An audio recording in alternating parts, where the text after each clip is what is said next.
everyone, it's Desiree. We are going to make today a bushel of holly with a vintage feel. And I was very much inspired to pull out my Mica Sprays by Nichol Spohr. So here we go. I'm going to be featuring the Merry Christmas Block Words die by Paper Rose and the Mistletoe large metal die set by them as well. Starting by making my background. Now, we don't use this one. It was too dark with the oxide sprays. I thought it was going to dry a little bit lighter, but I wanted to show you that, okay, we did this, but we can still continue on. We can change as we go. The mica spray that I'm going to be using for the mistletoe itself is Fresh Balsam and Merry Mint. There's a lot of shaking that's going to go on here because you really do need to make sure that the metal ball that's inside these containers is moving to really get the mica shimmer moving around. Now, I took care of all of my die cutting, so you just got to watch these pieces because of the spray. They will shift. So they were flying all over the place.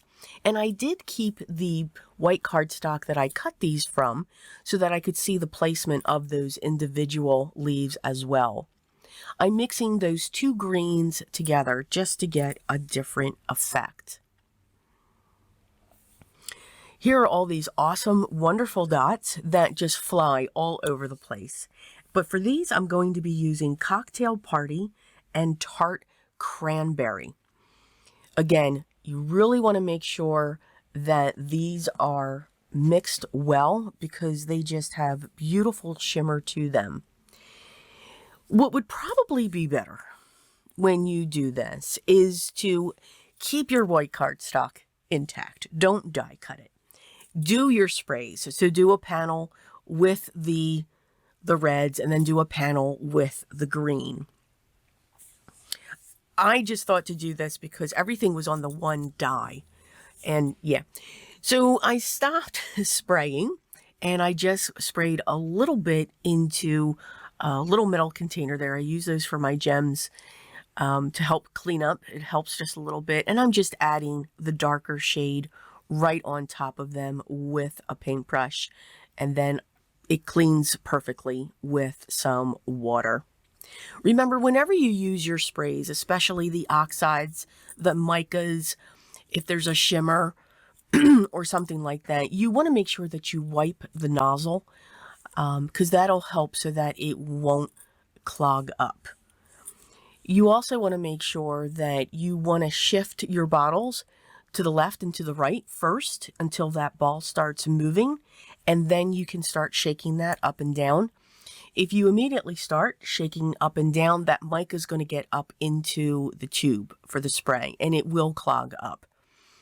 It's easy to clean. You just have to run it under some hot water to loosen it up, and then it just comes right back. But if you wanted to avoid that. So we have all of our pieces sprayed. We're going to set those aside so that they can dry fully. And then we're going to go back to our background panel. This just was very dark. It was too dark for what I wanted. So I figured, okay, let's add some water. I wanted to keep the entire process in to show that we keep trying and then we can always change it. Now, of course, I am going to keep this background because I'll use it for die cuts or anything else. For this one, I used the brushed corduroy. I used a blending brush to put it onto my card panel, and then I just spritzed it some water and lifted up the water. I do apologize. I thought I hit record. I did not. But that's what our panel is going to look like now, and I really like that a lot better. For the main part of the mistletoe, I did die cut two more from white cardstock, white heavyweight cardstock, so that this is going to give it some dimension and also make it sturdy. You can almost make it like a chipboard piece.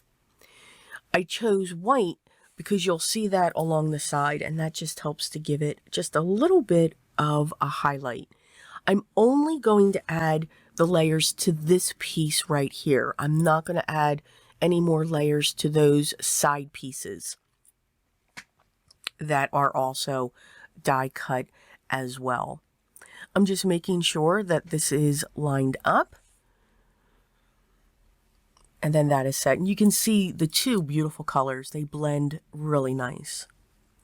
I chose a silver mirror cardstock for the top for the Merry Christmas block word die. And then I die cut it also out of 2 more pieces of heavyweight white cardstock.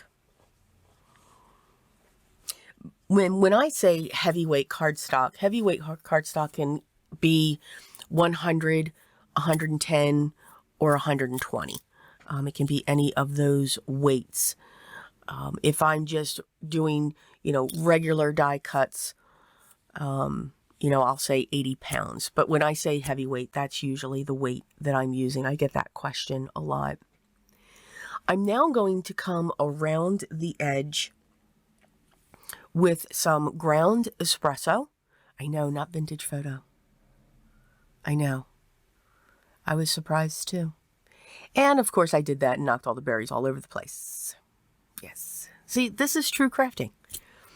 I'm going to have this sitting on a red mat, and I also use the ground espresso on that as well, just to make it a little darker. I'm going to come in with some black soot along the sides. So this piece actually looks like it was one of those burned pieces of paper, which I really like. I'm going to use my double-sided tape, and I'm going to get this adhered onto the mats. The card size that I'm making today is a standard A2 size card base, which is 4 1/4 by 5 1/2. And this is going to be a top folding card.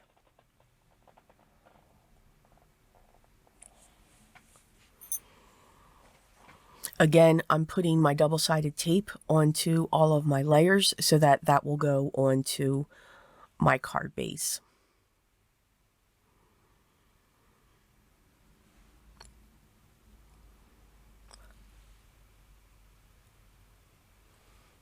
Now we're going to, hopefully I don't spill these again.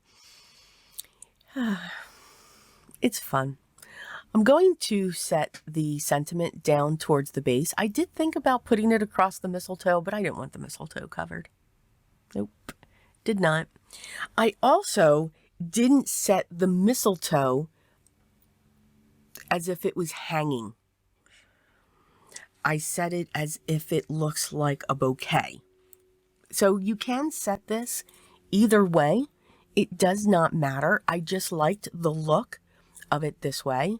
You can see I kept what I die cut, and that's just showing me where these extra leaves are coming out of. Once I know I had those in place, I'm going to use my liquid adhesive, and I'm using a wax pencil to pick them up and setting them in place. I add more. I really like the look of that because they don't have the dimension.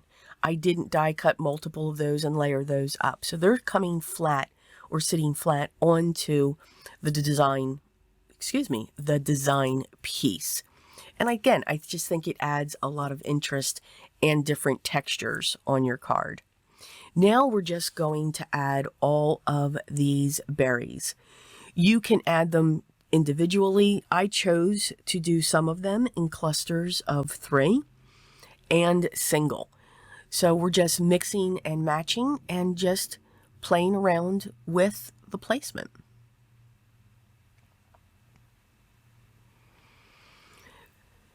When it comes to the sets of 3, I do make sure or looking that they are placed first because they're going to take up more real estate. Now, some of them are sitting up on the leaves, some of them are sitting down onto the design base.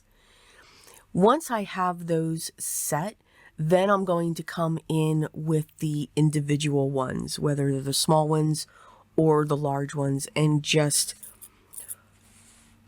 having those come all around. Some of them, again, are going down onto the card base. In this case, I mean, I could do this forever. by just keep adding them. Once I see or feel that I have a good balance, I created a bow. I did this off camera because nobody needs to watch that. Oh my goodness. I'm going to trim it just a little bit, and I'm going to put that to the base. And then just make sure that that sits there.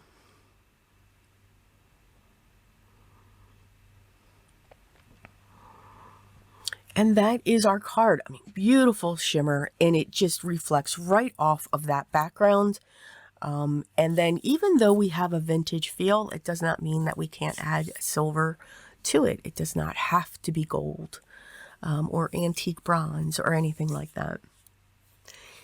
All the products that I used will be listed down below in the video description. So make sure you check that out if you'd like to. Make sure you leave a comment. Let us know if you like this video or if you have any questions. Make sure you hit the subscribe button, hit that thumbs up, and hit the bell so that you know when the next video is live. Enjoy your process. Enjoy your art. Usually this time of the year, we really start to enjoy it, or we get a little tense because we're behind in our card making for the holidays. But whatever it is, just enjoy, try new things, and always remember what's most important. Always be creative, and I'll talk to you in the next one. Till then.